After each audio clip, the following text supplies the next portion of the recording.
নমস্কার, চ্যানেল রূপা মুখার্জিতে আপনাদের সকলকে স্বাগত জানাই। আজ পেডাগগির আরও কিছু প্রশ্নোত্তর আলোচনা করব আপনাদের সাথে। তাহলে চলুন শুরু করা যাক। আধুনিক শিক্ষা ব্যবস্থা হলো শিশুকেন্দ্রিক। শংসাপত্র প্রদানের ব্যবস্থা থাকে না কোন শিক্ষায়? অনিয়ন্ত্রিত শিক্ষায়। শৈশব থেকেই শিশুকে সুঅভ্যাস গঠনের শিক্ষা দেয় তার পরিবার। পাঠ্য বিষয়গুলির মধ্যে কোনটি শিক্ষার্থীর সূক্ষ্ম বিশ্লেষণের জন্য প্রয়োজন হয়? অপশনগুলি হলো সমাজসেবা, স্বাস্থ্যসেবা, গণিত, কর্মশিক্ষা। সঠিক উত্তর গণিত।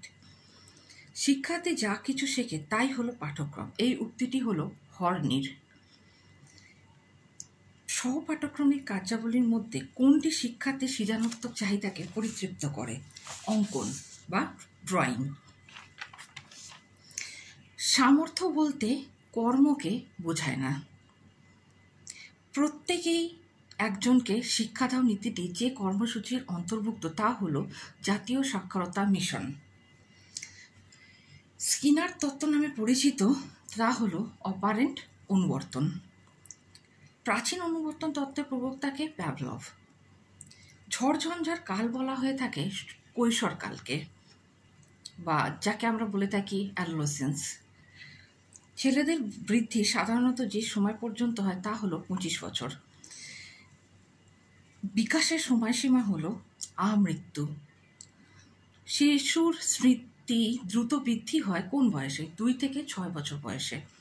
প্রাক প্রাথমিক শিক্ষা স্তরে শিশুর শব্দভাণ্ডার কত হয়ে থাকে? প্রায় 8000।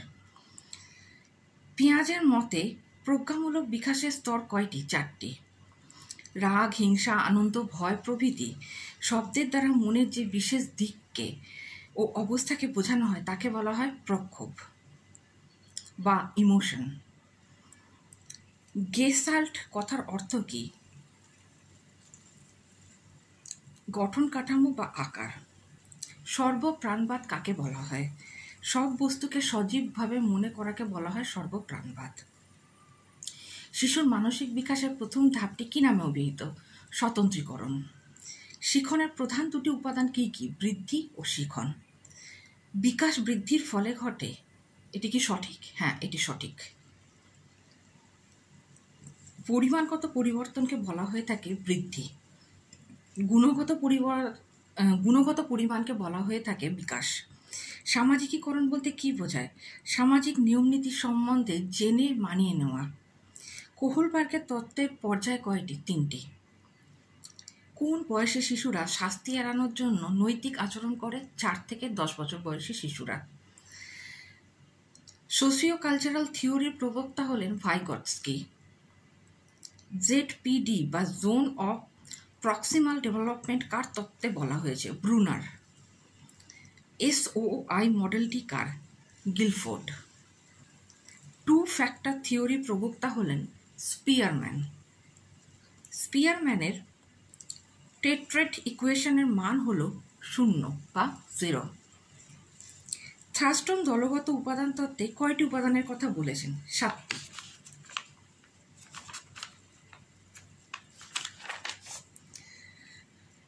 পুনরুদ্রেক বা রিকল বলতে কি বোঝানো হয়? সংরক্ষিত বিষয় যথাসময়ে উপস্থাপন।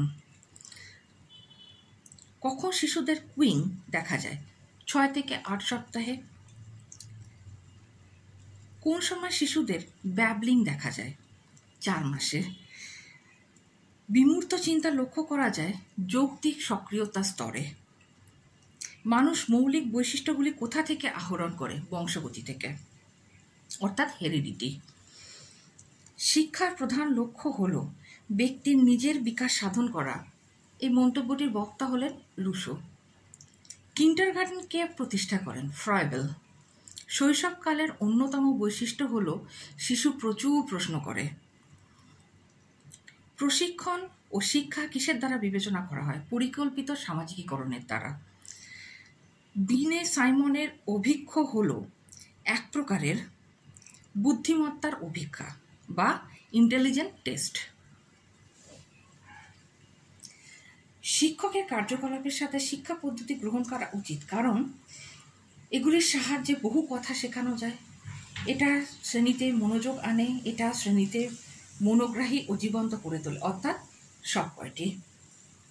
শিক্ষার্থী বহু উত্তর থেকে সঠিক উত্তর বেছে নেওয়ার প্রক্রিয়াটাকে শিক্ষণের কোন স্তরে থাকে? প্রত্যাভিজ্ঞা বা রিকগনিশন।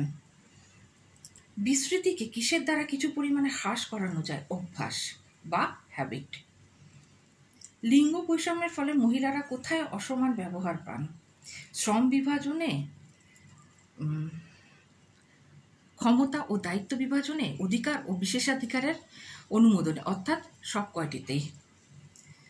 সাধারণ বুদ্ধিসম্পন্ন ব্যক্তিদের বুদ্ধাঙ্ক কত? 90 থেকে 110। সমগ্র ভারতে প্রতিবন্ধী শিশুকে শিক্ষার সুবিধা প্রদানের জন্য সহায়তা করে IEDC। শিশুকে শিক্ষাদানকারী শিক্ষক অভিভাবকের চেয়ে বেশি সম্মান পায়। মন্তব্যটি কার? Alexander the great. আধুনিক ধারণা অনুযায়ী মনোবিজ্ঞান হলো আচরণের বিজ্ঞান। বংশধারা এবং পরিবেশের গুণগত ফল হলো ব্যক্তি। উক্তিটি হলো উডসওয়ার্থের। একজন পূর্ণবয়স্ক মানুষের তুলনায় একটি শিশু স্মৃতিশক্তি, অনুকরণ শক্তি ও অর্জনগত লক্ষ্য স্থাপনে অর্থাৎ সবকটিতেই এগিয়ে থাকে। শিশুর বিকাশের ক্ষেত্রে প্রথম দিকে বিকাশ পরবর্তী বিকাশের তুলনায় অনেকটাই তাৎপর্যপূর্ণ। নিচের কোনটি সঠিক নয়? অপশনগুলি হলো গর্ভকালীন অবস্থা থেকে আমৃত্যু বিকাশ নিরবিচ্ছিন্ন, বিকাশের হারের মধ্যে পার্থক্য দেখা যায়, বিকাশের নির্দিষ্ট প্রবণতা লক্ষ্য করা যায়, অথবা সব কয়টি। সঠিক উত্তর হলো সব কয়টি। পিয়াজের মতে বিকাশের কোন স্তরে শিশুরা কোনো কিছু অনুকরণ করতে পারে? প্রাক সক্রিয়তা স্তরে। কোন স্তরে শিশুরা সম্ভাবনা থেকে বাস্তবকে পৃথক করতে পারে? যৌক্তিক সক্রিয়তা স্তরে। একটি শিশুর নৈতিক বিকাশ সম্বন্ধে আমরা ধারণা লাভ করতে পারি কোন বিজ্ঞানের তত্ত্ব থেকে? কোহলবার্গের তত্ত্ব থেকে। সামাজিক নির্মিতিবাদ তত্ত্বটির প্রবক্তা হলেন ভাইগটস্কি। নিচের কোনটি স্ক্যাফোল্ডের একটি উদাহরণ? প্রশ্ন করা। নিম্নলিখিতগুলির মধ্যে কোন প্রকার বিকাশ অপেক্ষাকৃত বিলম্বে ঘটে? নৈতিক বিকাশ বা মরাল ডেভেলপমেন্ট। শিশুকেন্দ্রিক শিক্ষার জনক হলেন রুশো। শিশুকেন্দ্রিক শিক্ষার বৈশিষ্ট্য নয় সমাজকেন্দ্রিকতা। প্রগতিবাদী শিক্ষা দর্শনের আন্দোলন শুরু হয় আমেরিকাতে। Intelligence is what intelligence test, এটি বলেছেন বরিং। বুদ্ধির হায়ারার্কি তত্ত্বটির প্রবক্তা হলেন বার্ট অ্যান্ড ভেরনন। বুদ্ধির SOI মডেলটির প্রবক্তা হলেন গিলফোর্ড। বুদ্ধির উপাদান তত্ত্বের প্রবক্তা হলেন স্পিয়ারম্যান। সৃজনশীলতার উপাদান নয় কঠোর মনোভাব। সাধারণ ঘরের নারী অভ্যস্ত নয় আন্দোলন করার ক্ষেত্রে। ব্যক্তিগত পার্থক্যের জনক হলেন গ্যালটন। ব্যক্তিগত পার্থক্য সম্বন্ধে জ্ঞানার্জন শিক্ষককে সহায়তা করে শ্রেণী শৃঙ্খলা আনতে, পাঠদানে শিক্ষার্থীদের সক্রিয় করে তুলতে, অর্থাৎ উপরের সবকটিতেই। নিচের কোনটি শিক্ষণের জন্য অ্যাসেসমেন্ট? দুর্বলতা নির্ণয়ের জন্য অ্যাসেসমেন্ট। অন্তর্ভুক্তিমূলক শিক্ষা ব্যবস্থা সাফল্য লাভের জন্য বিশেষ চাহিদা সম্পন্ন এবং সাধারণ শিক্ষার্থীদের মধ্যে সম্পর্ক স্থাপন করা, এটি একটি অতি গুরুত্বপূর্ণ বিষয়। অন্তর্ভুক্তিমূলক শিক্ষার প্রধান উদ্দেশ্য হল শিক্ষার সম সুযোগকে বাস্তবায়িত করা, শিক্ষার সম অধিকার সম্পর্কে সচেতন করা, শিক্ষায় মানবতাকে প্রতিষ্ঠা করা। সৃজনশীল শিশুদের মধ্যে কোন প্রকার চিন্তনের প্রাবল্য পরিলক্ষিত হয়? ডাইভার্জেন্ট বা অপসারী। জাতীয় নারী শিক্ষা পরিষদ কবে গঠিত হয়? 1959 সালে। পিছিয়ে পড়া শিশুদের বৈশিষ্ট্য নয় অপসারী চিন্তন বা ডাইভার্জেন্ট থিঙ্কিং। লিখন সংক্রান্ত অক্ষমতাকে বলা হয় থাকে ডিসগ্রাফিয়া। আচরণগত মূল্যায়ন অভিক্ষার মাধ্যমে কোন প্রকার শিশুদের শনাক্তকরণ সম্ভব? শিখনে অক্ষম শিশুদের, অর্থাৎ লার্নিং ডিসেবল চাইল্ড। বিদ্যালয়ে ডাবল প্রমোশনের দ্বারা কোন প্রকার শিশুদের উন্নতি ঘটানো সম্ভব হয়? বুদ্ধিদীপ্ত শিশু বা গিফটেড চাইল্ড। মানব শরীরের কোন অংশ ট্রাকোমা নামক রোগটি হয়? চোখে। ব্রেইল পদ্ধতিতে কতগুলি বিন্দু ব্যবহার করা হয়? 6টি। শিক্ষাক্ষেত্রে শিক্ষামূলক সরঞ্জামের ব্যবহার কে প্রচলন করেন? মন্তেশ্বরী। শ্রবণ সংক্রান্ত প্রতিবন্ধী শিশুদের গড় বুদ্ধাঙ্ক কত যারা বিদ্যালয়ে যায়? 60 থেকে 110। ওষ্ঠ পঠন কোন প্রকার শিশুদের ক্ষেত্রে কার্যকরী? শ্রবণ প্রতিবন্ধী। শিখনের তত্ত্বগুলি মূলত কয় প্রকারের হয়? 3 প্রকারের হয়।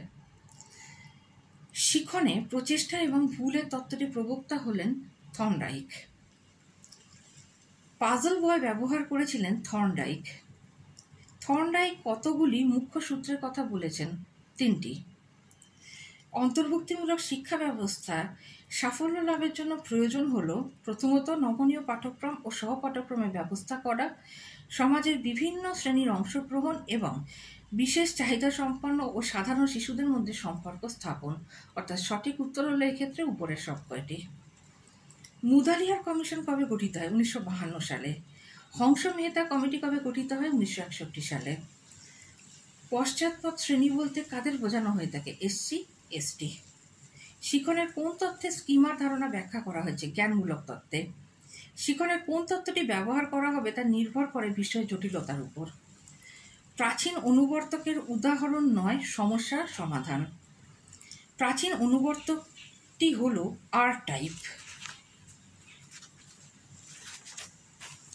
স্মৃতি প্রক্রিয়ায় সংকেতায়ন এবং বিপরীত সংকেতায়ন ঘটে স্বল্পস্থায়ী স্মৃতির ক্ষেত্রে। বিস্মৃতি হ্রাস করতে গেলে একজন শিক্ষককে অর্থপূর্ণভাবে পাঠদান করতে হবে, উদাহরণ সহযোগে শিক্ষাদান করতে হবে, শিক্ষার্থীর নিজ সম্পর্কে ধারণাকে উদ্দীপিত করতে হবে। অর্থাৎ উপরের সব কয়টি সঠিক উত্তর। গ্রামাঞ্চলের শিক্ষার্থীদের অকৃতকার্য হওয়ার কারণ হলো পাঠের সময়ের অভাব। কোনো বিষয়ে অকৃতকার্যতার প্রধান কারণ হলো বিষয়ের প্রতি শিক্ষার্থীর অনাগ্রহ। শিক্ষক নিয়ন্ত্রিত পাঠদানের কতগুলি কৌশল দেখা দেয়? 4টি। সর্বোৎকৃষ্ট পাঠদানের জন্য কোন পদ্ধতিটি প্রয়োগ করা হয়? দলগত পাঠদান। শিক্ষণের কোন পর্যায়ে গঠনমূলক মূল্যায়ন ব্যবহার করা হয়? সক্রিয়তা স্তর বা অপারেশনাল স্টেজে। শিক্ষার একটি মৌলিক উপাদান নয় শিক্ষোপকরণ। প্রথা বহির্ভূত শিক্ষার আন্দোলন শুরু হয় উচ্চশিক্ষার ক্ষেত্রে। জ্ঞানার্জনে প্রক্ষোভের ভূমিকা বিশেষ গুরুত্বপূর্ণ। প্রেরণা হলো একটি মানসিক প্রক্রিয়া। প্রেরণা বলতে এখানে মোটিভেশনকে বোঝানো হচ্ছে। সৃজনশীল ব্যক্তিরা কোন প্রেরণার দ্বারা পরিচালিত হন? অভ্যন্তরীণ প্রেরণা। অবচেতন প্রেরণার ধারণাটি কে দিয়েছিলেন? ফ্রয়েড। সামাজিকীকরণের সর্বাপেক্ষা গুরুত্বপূর্ণ সময়কাল হলো বয়ঃসন্ধিকাল। গঠনমূলক মূল্যায়নে কোন কৌশলটি উপযুক্ত নয়? অ্যাসাইনমেন্ট। ধারণার বিকাশ হলো প্রধানত বৌদ্ধিক বিকাশ। চিন্তন হলো প্রধানত একটি জ্ঞানমূলক প্রক্রিয়া। অ্যাসেসমেন্টের প্রধান উদ্দেশ্য হওয়া উচিত শিক্ষার্থীর পারদর্শিতা পরিমাপ করা। নিচের কোনটি শিশু শিক্ষার্থীর পঠন অক্ষমতার লক্ষণ নয়? শব্দ এবং ভাব বোঝা। অভ্যন্তরীণ প্রেরণার বৈশিষ্ট্য নয় যারা সর্বদাই সফল হয়। শিশুকে বাগানের ফুলের সাথে তুলনা করেছেন ফ্রয়েড। প্রাচীন অনুবর্তনের একটি উদাহরণ হলো কুকুর ঘণ্টা শুনে লালাক্ষরণ করতে শিখেছে। শিশুরা অনুসন্ধান নির্ভর শিক্ষণে অংশগ্রহণে সক্রিয় থাকে।